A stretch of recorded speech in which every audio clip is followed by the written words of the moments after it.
Hello साथियों, आइए CG lecture 2023 में पूछे गए क्वेश्चन को सॉल्व करते हैं। क्वेश्चन है, एक रेखा का इक्वेशन गिवन है और बिंदु गिवन है। इस बिंदु का हमको इस रेखा पर प्रतिबिंब निकालना है, उसका इमेज फाइंड आउट करना है। उसके लिए हम क्या करेंगे, जो गिवन रेखा है, ये रेखा है, इस पर इस बिंदु का हमको क्या निकालना है, इमेज, मतलब ये क्यू के कोऑर्डिनेट्स निकालने हैं हमको। तो इस लाइन का हम पहले क्या निकालेंगे, व्यापक बिंदु निकालेंगे। व्यापक बिंदु हम इसको आर को कंसीडर करते हैं।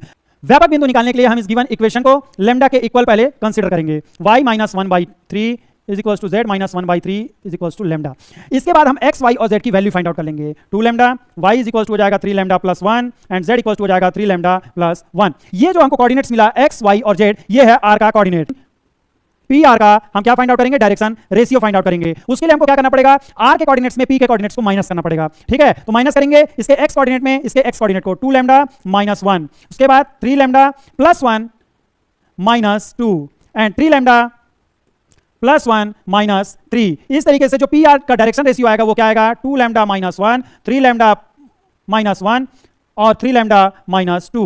ठीक है, और जो लाइन गिवन है उसका जो डायरेक्शन रेशियो है वो क्या है प्यारे बच्चों, उसका डायरेक्शन रेशियो है 2, 3 एंड 3। ठीक है, इस डायरेक्शन मतलब ये जो लाइन है और ये जो लाइन है, ये दोनों एक दूसरे के परपेंडिकुलर है। Since they are perpendicular, corresponding direction ratio का मल्टीप्लिकेशन करके ऐड करेंगे, उसकी वैल्यू आएगी 0। मतलब अगर हम इन दोनों का मल्टीप्लाई करें डायरेक्शन रेशियो का, 2 × 2 lambda minus 1 plus 3 × 3 lambda minus 1 plus 3 × 3 lambda minus 2 is equal to क्या आएगा, 0 आएगा तीनों को ऐड करने पर। ठीक है, इसको जब हम सॉल्व करते हैं तो आएगा 2 to the 4, 3 3 9, 3 3 9, 9 9 18 plus 4 22 lambda minus 2 minus 3 minus 6 minus 6 minus 3 minus 9 minus 2 minus 11 is equal to 0। ठीक है, यहां से लैम्डा की वैल्यू आई प्यारे बच्चों 1/2। इस लैम्डा की वैल्यू से ये जो व्यापक बिंदु हमने निकाला था, इसका हम कोऑर्डिनेट्स निकालेंगे। यानी कि r के जो कोऑर्डिनेट मिलेंगे हमको वो क्या मिलेंगे, x इज इक्वल टू, यहाँ लैम्डा की वैल्यू जब आप 1/2 रखेंगे तो x की वैल्यू आएगी 1, y की वैल्यू आएगी 5/2 हो जाएगा और z इक्वल टू मींस 5/2। ठीक है, तो इस तरीके से हमको r के कोऑर्डिनेट्स मिल जाएंगे। अब देखिए इसको जरा इमेज को, p और q, q को हमको इमेज निकालना है। ठीक है ना, तो ये जो r है, r जो है इन दोनों का मिडिल टर्म है, मतलब मिडिल पॉइंट है।